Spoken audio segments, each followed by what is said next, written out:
O Oeiras Digital recebe hoje a provedora da Santa Casa da Misericórdia de Oeiras, doutora Eduarda Godinho, a dirigente da maior instituição de solidariedade do concelho. É com enorme prazer que a entrevisto hoje. É com entrevistas de interesse público que o Oeiras Digital se torna mais próximo de si. Antes de mais, queria agradecer a disponibilidade que teve em conceder-nos esta entrevista e gostava de percepcionar exatamente qual é que é a sua visão dos principais problemas sociais que o Oeiras atravessa neste momento. Portanto, o país atravessa uma grave crise económica e social e, apesar dos bons indicadores que o Oeiras tem apresentado, naturalmente não consegue fugir àquilo que é a realidade nacional. A doutora Eduarda Godinho conhece melhor do que ninguém a realidade social do concelho, sendo a provedora da Santa Casa da Misericórdia. O que é que nos pode dizer? Começo primeiro por agradecer também a vossa simpatia de nos terem contactado para falar num assunto tão premente nesta altura. De facto, o Concelho de Oeiras tem alguns problemas que se foi notando ao longo dos últimos 2 anos, portanto, e eu não gosto muito de falar em crise, mas temos essa realidade e não podemos fugir dela. A crise no Concelho chegou mais tarde e eu faço essa avaliação porque pertenço também aos órgãos sociais da União das Misericórdias e, portanto, tenho esse privilégio de ter as mágoas dos meus irmãos das outras misericórdias e, por isso, a percepção que tenho é que quando eles já falavam em crise e dificuldades, nós ainda não a tínhamos sentido. Começámos a sentir mais há 2 anos, isto porque nós temos a nossa área maior de atuação no Concelho, é no que diz respeito à infância. Temos 16 jardins de infância, 15 no Concelho e ainda um no Concelho da Amadora, porque antigamente era Oeiras e Amadora, portanto ainda temos um jardim de infância na Amadora. E os pais têm a comparticipação dos pais é de acordo com os seus rendimentos. Ora, como sabem, a crise afetou mais a classe média e nós não nos podemos esquecer que o Oeiras, a população do Concelho é de classe média, média alta, e foram afetados, e posso dizer, muito. Temos famílias de que estão os 2 desempregados. Nota-se um certo desnível, um certo diminuir da qualidade de vida de famílias que tinham uma qualidade de vida, como disse, média alta, para passar quase ao limiar. Temos, porque nós fazemos essa avaliação e eu costumo dizer, nós no Concelho, e falo nas Misericórdias e nas outras instituições, somos de certo modo o barómetro do que é a sociedade. Isto porque com a comparticipação dos pais diminuindo, porque os vencimentos diminuíram, há o desemprego, automaticamente também diminui a receita no que diz respeito à instituição. Portanto, é notória que a crise chegou mais tarde, mas também fomos afetados fortemente, acima e de tudo, atacou a classe média. Isto porque eu posso lhes dizer isto e vão perceber porquê, porque tenho jardins de infância em bairros sociais e tenho jardins de infância sem serem bairros sociais, não é? E, portanto, uns vão dando para os outros. E nos jardins de infância, onde não há bairros sociais, notou-se este decréscimo da comparticipação dos pais. Inclusive, temos uma atividade extra, que é uma semana de levar as crianças à praia, em que os pais têm de comparticipar, e tenho jardins de infância, que aqui há 2 anos todos iam à praia, aquelas crianças pontualmente que nós sabíamos que não tinham hipótese. A Misericórdia suportava os custos da caminhonete, sobretudo da caminhonete, e neste momento já não conseguimos fazer porque a maioria, em alguns jardins de infância, já não conseguem. E, portanto, nós também não conseguimos suportar a despesa de levarmos todas as crianças à praia. Portanto, também é um indicador de que as famílias têm essa dificuldade nesta atividade. E há problemas mais profundos que afetem a infância? Por exemplo, há situações de fome? Não. Ou de carência? É assim, eu costumo dizer que no Conselho, se passam fome, é porque as pessoas não se querem dirigir aos centros de apoio.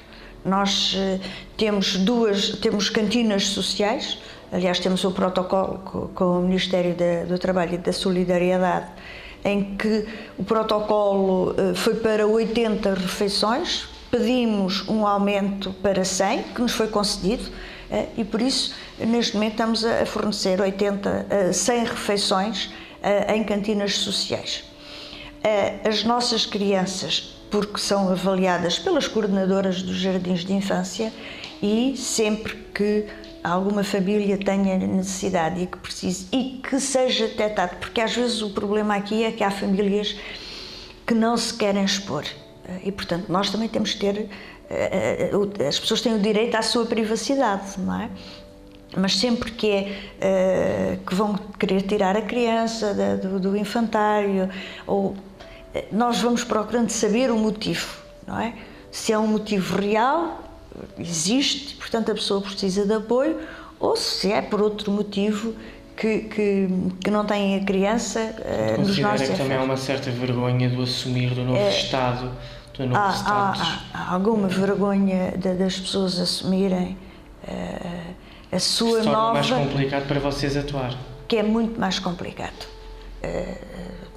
Fazemos geralmente a avaliação com alguns pais que pagavam muito e que depois querem tirar os meninos porque querem, e conseguimos chegar aqui a um acordo com a família. Não tira os meninos, a gente vai aqui, mas eu não tenho hipóteses, a minha situação é esta, e conseguimos, porque fica a coordenadora não precisa de saber, na escola não precisam de saber, e, portanto, há aqui um acordo com a família, de acordo com as necessidades que essa família tem.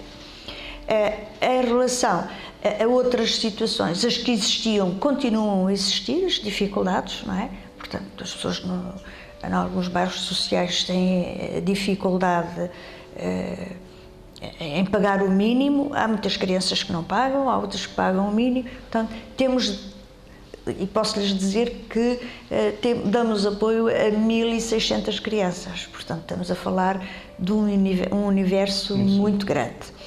Depois temos o Banco Alimentar, damos o apoio à Banco Alimentar, que tem subido muito o apoio que as pessoas vêm a nos pedir.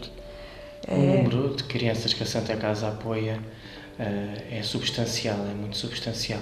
Considera que há reconhecimento por parte da sociedade para com a vossa missão? Eu julgo que sim, e eu digo-vos que é assim, se mal estaria as pessoas no nosso país se não fossem as instituições de solidariedade social, as Misericórdias, as outras IPSs, que de certo modo vêm colmatar esta dificuldade que existe, que é real e que, apesar dos indicadores da economia estarem de facto a subir, e eu não vou pôr em causa isso sequer, mas a vida real das pessoas ainda não se sente. Portanto, não é... Acha que não há motivos para euforia por parte das entidades governativas sobre a tão falada retoma? É assim, isto é sempre difícil de fazer uma avaliação quando se está a governar, mas é sempre muito positivo, e eu costumo sempre dizer isto, quando nós estamos em baixo. Qualquer coisa que a gente consiga valorizar, é sempre bom que se vá valorizar aquilo que se faz. Inclusive o trabalho das pessoas. Nós temos cerca de 300 e tal funcionários, portanto eu preciso de valorizar o trabalho das pessoas, não é? Para nós conseguirmos ter esta capacidade de resposta, e por isso parece que eu estava aqui a dizer alguma coisa diferente da sua pergunta, mas tem a ver um pouco com aquilo que se está a passar, de tal euforia, não é? Porque euforia só é possível, euforia de quem nos governa só é possível porque teve o apoio do povo português, não é? Exatamente. Nós, e eu continuo a dizer nós, porque me incluo nesse bolo, nós de facto fizemos um esforço e estamos todos a fazer um esforço. Os sacrifícios tiveram também um sentido. Os sacrifícios têm um sentido. Quando não há, e se nos dissessem continuamos a pedir sacrifícios e que se continuava a não ver nada, pelo menos estamos a ver uma luzinha muito pequena ao fim do túnel. Mas nós o que queríamos era que essa luz fosse muito mais radiosa e que pudéssemos já no terreno conseguir perceber que de facto a reforma vem para ficar, que é aquilo que alguns economistas dizem. Ainda não temos a certeza se esta retoma é para continuar. Se for para continuar, eu costumo dizer, sou uma mulher otimista e acho que devemos de fazer o sacrifício necessário para sermos um país livre em todos os sentidos, não é? Porque a liberdade económica também e que já que estamos no 25 de Abril, para sermos de facto um país livre, temos que ser livres em tudo, não é? Até na nossa sustentabilidade económica do país. Falou da infância, mas a Santa Casa tem outras valências e outras áreas de ação. Por exemplo, a terceira idade é uma realidade menos expressiva da Santa Casa da Misericórdia de Oeiras. Nós temos, não tenho lar, portanto, tenho um centro de convívio e um centro de dia. O centro de convívio fica em Paço de Arcos, onde as pessoas se juntam, onde bebem um café, onde conversam, onde geralmente os homens, agora também já as senhoras, jogam às cartas, passam um bocadinho da tarde. E depois tenho também em Paço de Arcos um centro de dia, onde as pessoas se juntam e que também almoçam. Portanto, aí têm direito à refeição. Acontece que nos grandes centros urbanos os centros de convívio têm tendência a acabar. Nos centros mais rurais ainda têm grande expressão, porque as pessoas ainda vão, porque é aquele o seu ponto de encontro. Agora, como sabem, os nossos idosos, e vamos começar a perceber idosos a partir de que idade, não é? Porque antigamente com 60 anos já era-se idoso. Exato.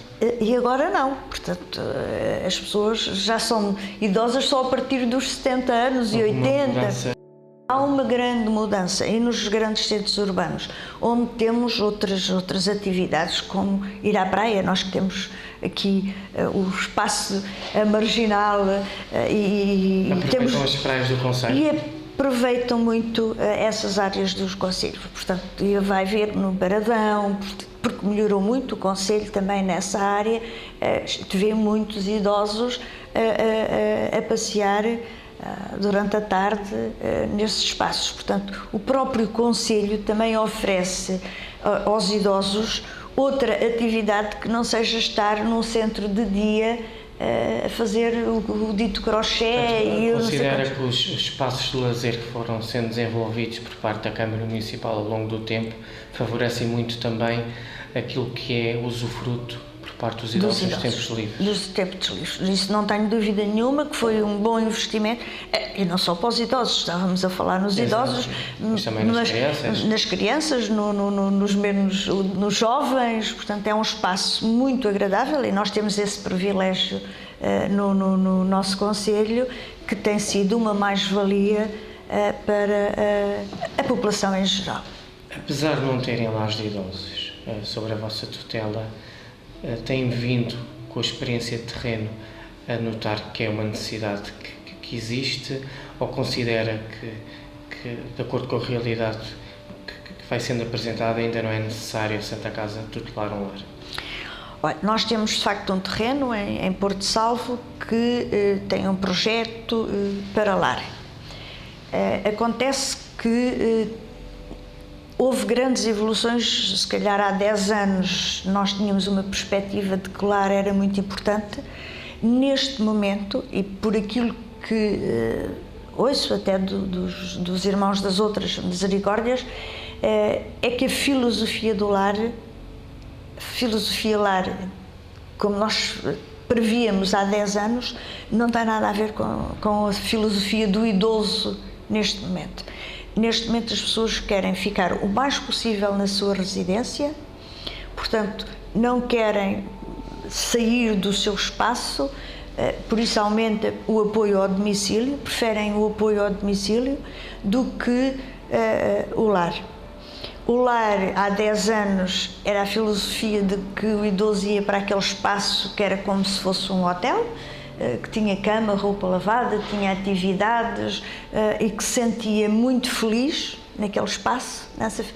O idoso de hoje, e portanto estamos a falar de uma década, já não é o mesmo idoso.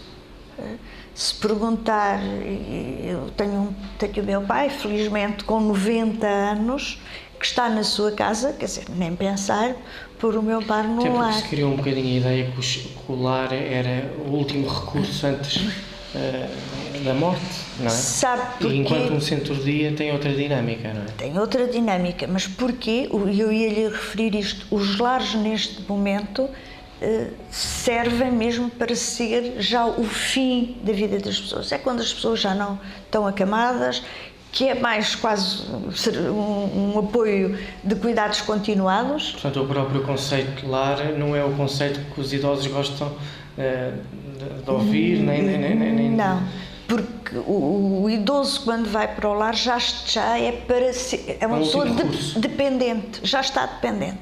Enquanto há 10 anos eram, portanto, conviviam, geralmente a viúva, e por isso, para não ficar sozinha em casa, neste momento é capaz de haver ainda algumas pessoas que tenham necessidade de lar, mas a necessidade de lar neste momento põe-se sobretudo quando as pessoas já estão na fase da sua dependência. Portanto, considera que se os outros recursos, centros-dia e outras estruturas estiverem bem desenvolvidas, que dá resposta, de certa forma é colmatada a ausência dos lares. É colmatada a ausência dos lares. Isso não. E o idoso agradece isso, porque fica dentro do seu meio, está nas suas coisas, partilha aquilo que é seu no dia-a-dia e que não sai, não é retirado do seu espaço que viveu muitas vezes uma vida inteira. Outro grande flagelo da nossa sociedade, apesar de ainda não afetar nem a terceira idade, ou não afetar muito a terceira idade nem a infância, mas afeta muito os jovens e os adultos, que é exatamente o fenómeno do desemprego. A Santa Casa da Misericórdia tem meios para ajudar as pessoas que de repente fiquem numa situação de desemprego ou numa situação de necessidade? Não temos nenhuma verba destinada aos jovens desempregados. Não. Mas é evidente que também não damos emprego sem que haja necessidade de empregar as pessoas. Porque, apesar de ser uma instituição de solidariedade, eu não posso pôr em causa a instituição. Por exemplo, o Banco Alimentar, quer dizer, sim, outro tipo de apoios que ajudem nesses apoios, sim, desde que as pessoas se inscrevam no Banco Alimentar, sei lá, eu custa-me dizer, mas vindo de uma família que depois de avaliada que tenha outras necessidades, estamos cá para apoiar, mas não tenho nenhum projeto de apoio aos desempregados no aspecto que me diz de reintegrá-los na sociedade em termos de emprego, não. Portanto, não dão um apoio indireto às famílias? Indiretamente sim, apoiamos todas as famílias que chegam até nós. E são muitas? Ainda são algumas. Sobretudo porque, eu vou-lhes dizer, onde temos uma das cantinas sociais é em Algés. E Algés é ali um bocadinho a fronteira Lisboa, não é? Exatamente. Não dá muito, porque os indivíduos que vão estão ali na fronteira, umas vezes dormem em Oeiras. Para analisar o conceito, Algés não é o melhor. Portanto, tudo que é aquela situação que andam por ali, a de São de Alcântara, andam ali assim, não são nossos. Exato. Ou seja, são da há ali instituição. uma dinâmica transitória e de circulação das pessoas, não é? Circulam as pessoas e depois o próprio São Francisco Xavier também. Às vezes recomendam a nossa instituição. As próprias misericórdias também funcionam em articulação, não é? Vocês têm alguma entreajuda ou alguma dinâmica em termos de gestão, não? Não. É bom que se perceba e vou explicar. As misericórdias são todas autónomas. Ou seja, nós somos responsáveis por esta instituição, em termos fiscais e em termos criminais. Portanto, somos voluntários na instituição, enquanto que na Misericórdia de Lisboa já não é assim. Portanto, a Misericórdia funciona mais ou menos como um instituto público, em que o provedor e os mesários, que são os outros membros da direção da Misericórdia, são nomeados pelo Governo. Portanto, aqui o Governo, em termos de nomear as pessoas para a Misericórdia, não. Quem nomeia, ou seja, é por votação, e só quem pode votar são os irmãos da instituição. Portanto, nós somos eleitos pelos irmãos da Misericórdia só do Oeiras. Portanto, os dinheiros do Euromilhões e do Totoloto e dessas coisas da Santa Casa da Misericórdia vêm por outras vias indiretas. É um apoio que dão ao Estado e que depois é para ser redistribuído. Não há nenhuma contrapartida direta da Misericórdia de Lisboa para a Misericórdia de Oeiras, e que eu saiba, eu só vou falar na Misericórdia de Oeiras.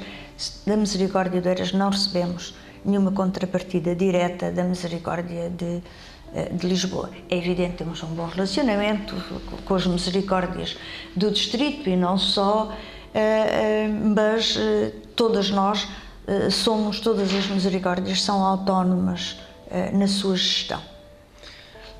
Na sua gestão, porque depois somos fiscalizados, não é?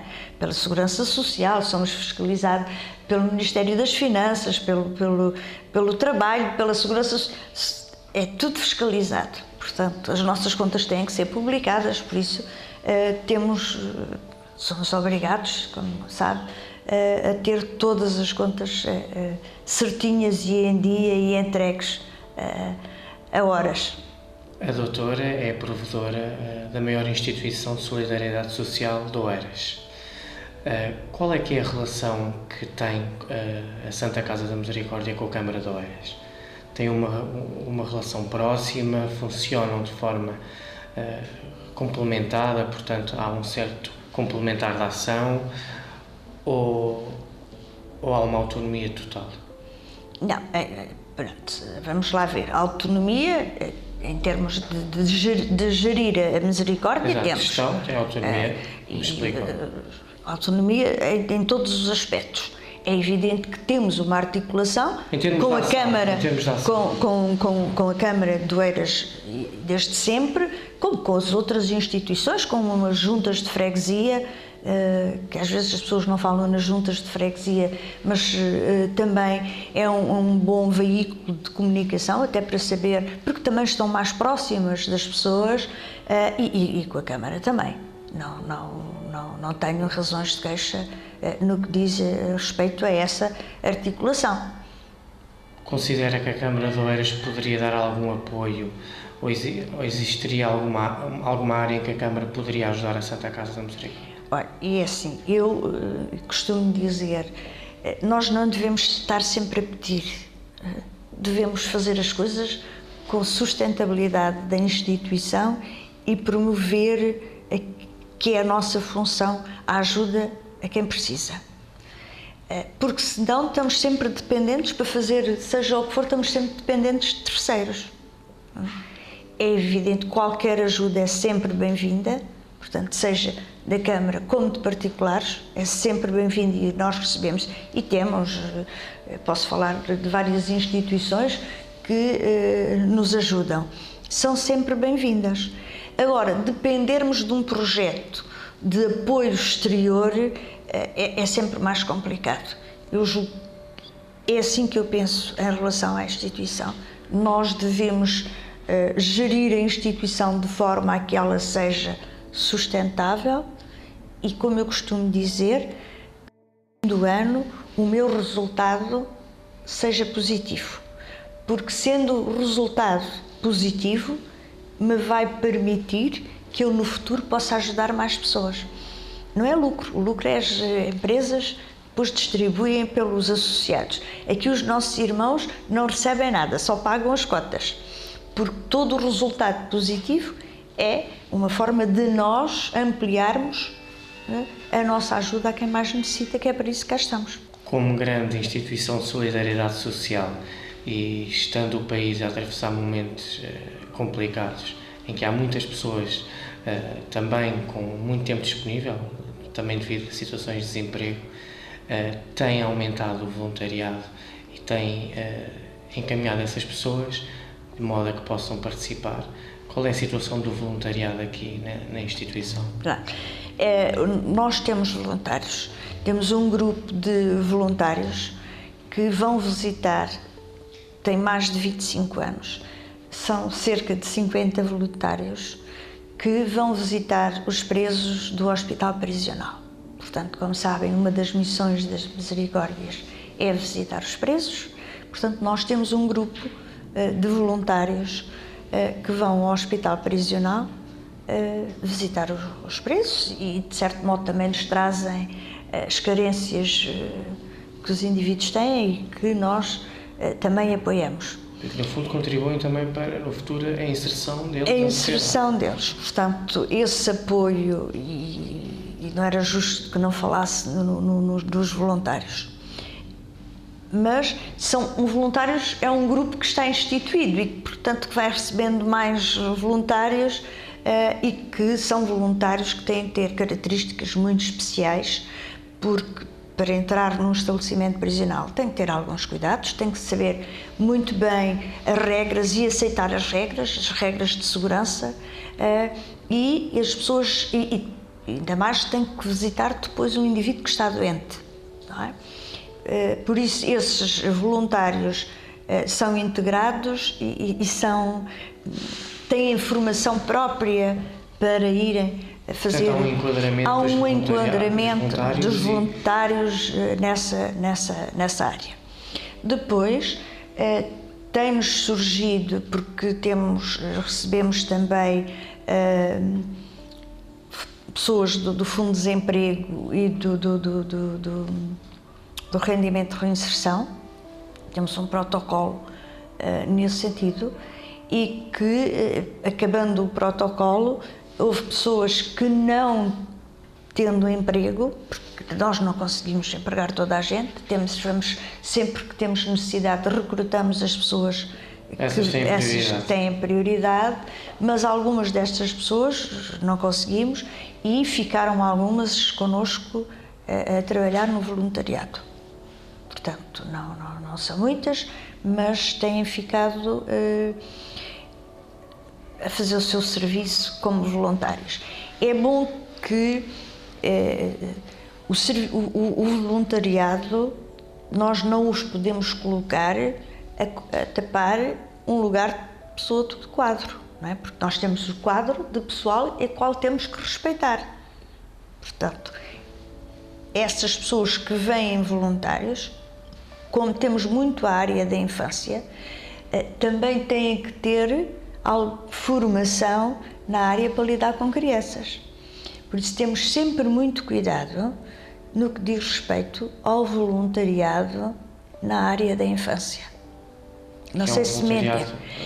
Tem que ser um voluntariado e só estou a aceitar esse voluntariado porque estas pessoas já estiveram a trabalhar connosco e nós já conseguimos fazer uma análise. Agora, uma pessoa que nos bate à porta a dizer eu quero ser voluntária... Claro. Tem critérios muito rigorosos para aceitar as pessoas. Porque, repare, quer dizer... Tendo em conta todas estas situações... Senhores, reparem, nós temos crianças desde os 4 meses aos 5 anos.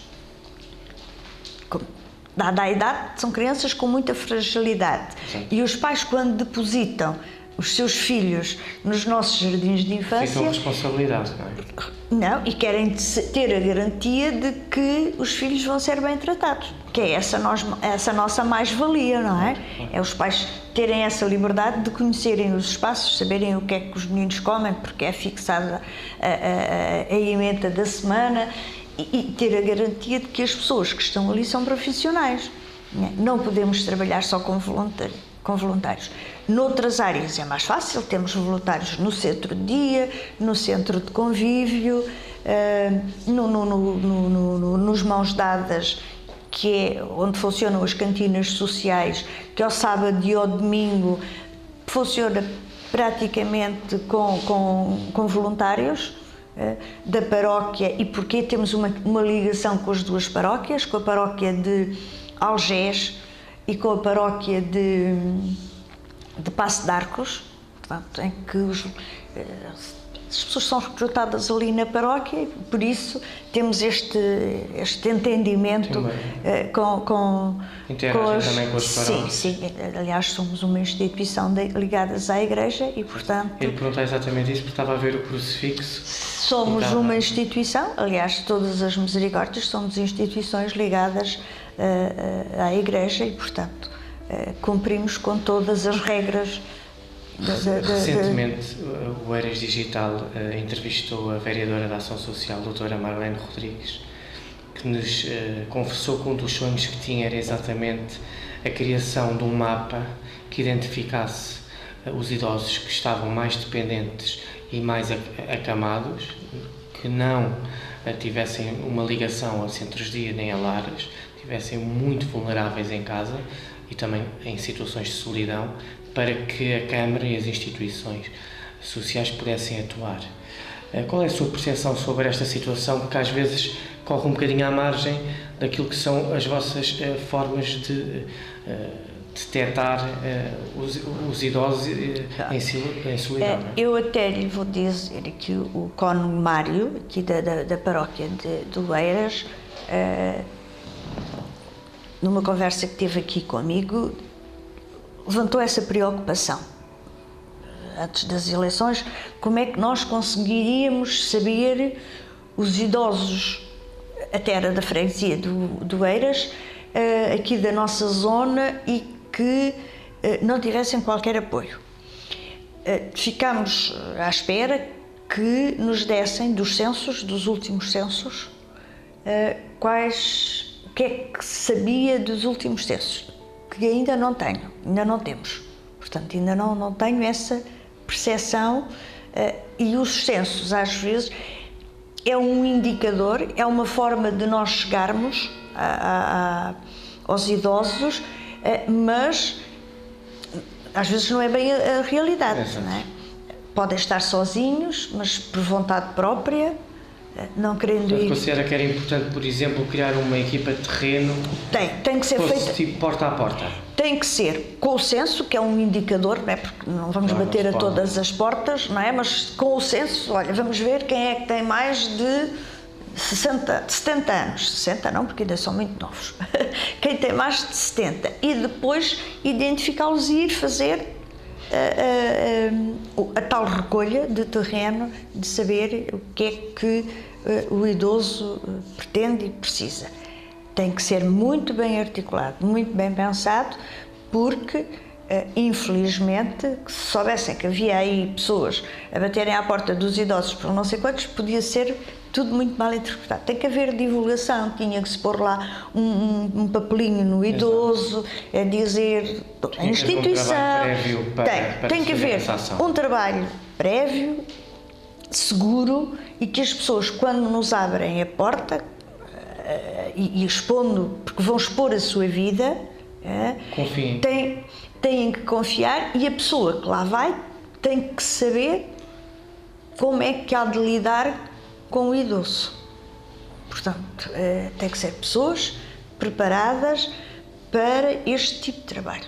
Não pode ser uma pessoa que não tenha preparação para lidar com o idoso. O idoso por si é um indivíduo. São pessoas com muito saber, não é? Que já viveram muito da vida, e nós estamos a falar no século XXI, que já viveram muito da vida e por isso também desconfiam. Há uns que abrem a porta e dizem tudo, mas há outros que não. Estão sobretudo na retaguarda. Portanto, eu julgo que era um trabalho muito bem feito no nosso Conselho e que era uma forma de nós sabermos o que é que os nossos idosos precisam e pensam sobre o Conselho. A doutora Eduarda Godinho, além de provedora da maior instituição de solidariedade social de Oeiras, é também uma figura política do Conselho, ligada ao PSD, como é conhecido, e também uma figura que compôs as listas à variação na última eleição. Como é que avalia os resultados eleitorais autárquicos nas últimas eleições? Eu costumo dizer, o voto é soberano. E, portanto, como é soberano, o povo votou e, por isso, eu confesso que não tenho muito a falar sobre o assunto. Acho que foi o resultado que os oeirenses quiseram e, por isso, votaram. Não tenho assim, houve disto, daquilo. Não, acho que nós somos pessoas esclarecidas e as pessoas acho que votaram em consciência. E por isso o resultado temos que o aceitar sempre, seja ele de vitória ou de derrota. Olha, eu agradeço-lhe muito esta entrevista, a sua simpatia e a sua disponibilidade. Muito obrigado. Muito obrigada.